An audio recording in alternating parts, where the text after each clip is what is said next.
सार रूप में हम लोग उस प्रकार से विचार करते हुए इन सब बातों को देखते हैं। निर्बंधा बंधा रहे, बंधा निर्बंधा होई। कर्म करे करता नहीं, दास कहाए सोई। जो सेवा करता है, जो वास्तविक सेवक है, जिसको वास्तविक सेवक कहा जा सकता है, उसको कोई मर्यादा रहती, वो मर्यादा से चलता है।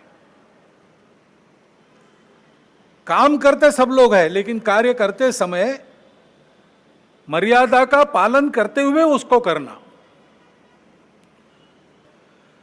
यानी उपजीविका के कार्य में उत्कृष्टता जैसे उस शब्द से निर्देशित होती है, वैसे ही वो कार्य करते समय दूसरों को धक्का नहीं लगना चाहिए, ये मर्यादा भी उसमें निहित है। तो ऐसी मर्यादा रख के हम लोग काम करते हैं। काम करने वाला उस मर्यादा का ध्यान रखता है, वो मर्यादा ही अपना धर्म है, वो मर्यादा ही अपनी संस्कृति है, जो महाराज जी ने अभी बहुत मार्मिक कथाओं से थोड़े में बताई, पूरी बताई। उस मर्यादा का पालन करके जो चलता है वो कर्म करता है, लेकिन कर्मों में लिप्त नहीं होता, उसमें अहंकार नहीं आता कि मैंने किया, और वही सेवक कहलाने का अधिकारी रहता है। नमस्कार, आप देख रहे हैं चौथा खंबा। मैं हूं अविनाश। और जिस तरह से आपने देखा कि डॉक्टर मोहन यादव ने सरकार और सरकार के मुखिया दोनों को ही बता दिया कि अहंकार को त्यागे बगैर सेवा नहीं की जा सकती। जो अहंकार को त्याग देता है वही सच्चा सेवक होने का अधिकारी होता है।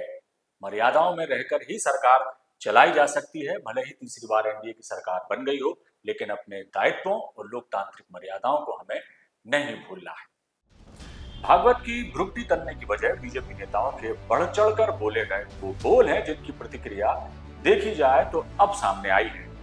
याद है आपको, जब एक समाचार पत्र को दिए इंटरव्यू में बीजेपी के राष्ट्रीय अध्यक्ष जेपी नड्डा ने साफ कहा था कि पहले हम अक्षम थे, इसलिए आरएसएस की जरूरत पड़ती थी, लेकिन आज हम सक्षम हैं, अपने दम पर आगे बढ़ने की क्षमता रखते हैं। सत्ता और पद के मद में नड्डा बोल तो गए बहुत कुछ, संघ भी और इसलिए खामोश रहा कि बीजेपी ने 2014 और 2019 में दमदारी से चुनाव लड़ा और जीती भी। लेकिन सत्ता के नशे में जो अहंकार भरे बोल बीजेपी नेताओं ने कहे और विपक्ष को नीचा दिखाने का कोई मौका नहीं छोड़ा। ऐसा लग रहा था कि देश में विपक्ष लगता है अब इस बार बिल्कुल खत्म ही हो जाएगा। लेकिन जिस तरह एनडी गठबंधन ने कमबैक किया, उससे साफ पता चलता है कि बीजेपी का ग्राफ गिरने में विपक्ष से ज्यादा रोल बीजेपी नेताओं का अहंकार भी रहा है, और यही आरएसएस के नाराजगी का कारण भी बन गई है। और मोहन भागवत के जो बोल हैं वो साफ बताते हैं कि वो किस तरह से कहीं ना कहीं भारतीय जनता पार्टी संगठन से नाराज है। जैसा कि हम सब जानते हैं कि बीजेपी ने शून्य से सृष्टि अपने परिश्रम से बनाई है, और जहां परिश्रम से कुछ अर्जित किया जाता है तो वहां मद आता है। मद आता है तो अहंकार का आना भी स्वाभाविक है।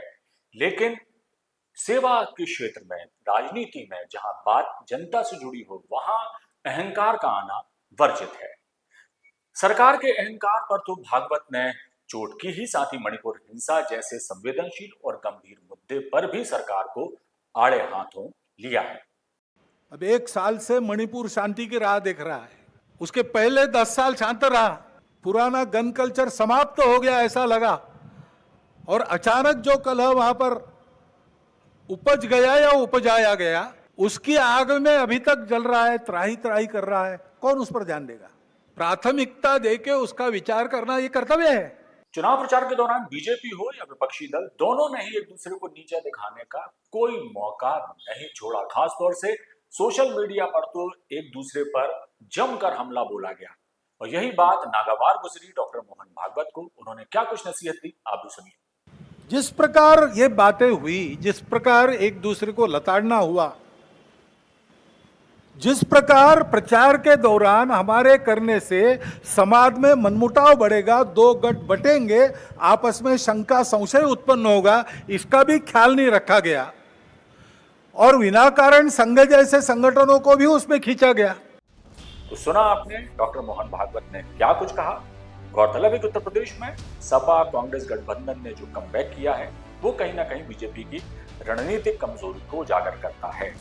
चुनाव की रणनीति बनाने से लेकर उसे अमली जामा पहनाने में बीजेपी का जो स्टैंड रहा, उसे आत्मविश्वास का अतिरेक कहा जाए तो गलत नहीं होगा। अयोध्या की हार इसका सबसे बड़ा उदाहरण है। साफ झलकता है कि बीजेपी ने चुनावी रणनीति बनाने से पहले संघ की सलाह और इच्छा को कहीं ना कहीं अनदेखा किया है। भागवत की 2 टूक बताती है कि बीजेपी की मौजूदा रीति नीति से संघ खुश नहीं है। भागवत की इस पूरी कथा का सार यही है कि खुद को सब कुछ समझने की गलतफहमी में ही बीजेपी को कई मोर्चों पर विफलता का सामना करना पड़ा, और दूसरा, संघ को कम आंकना भी जो है बीजेपी के लिए नुकसानदेह साबित हुआ है। भागवत की ये सलाह बीजेपी कितनी मानती है, उसकी सीख पर कितना ध्यान देती है, उसकी नसीहतों को कितना गंभीरता से लेती है, अब देखने वाली बात होगी। क्योंकि भागवत जो कह गए हैं वो कहीं ना कहीं बीजेपी की तरफ इशारा है कि सत्ता के मद में वो अपनी दिशा और दशा दोनों से कहीं ना कहीं भटक गई है। तीसरी बार एनडीए की सरकार बन गई है और अब चिंतन और मंथन भी उसे करना होगा। पुरानी गलतियों को ना दोहराते हुए किस तरह से वो आगे बढ़ती है अपने सहयोगी दलों के साथ, देखना बाकी है। आप देखते रहिए चौथा खंबा। नमस्कार।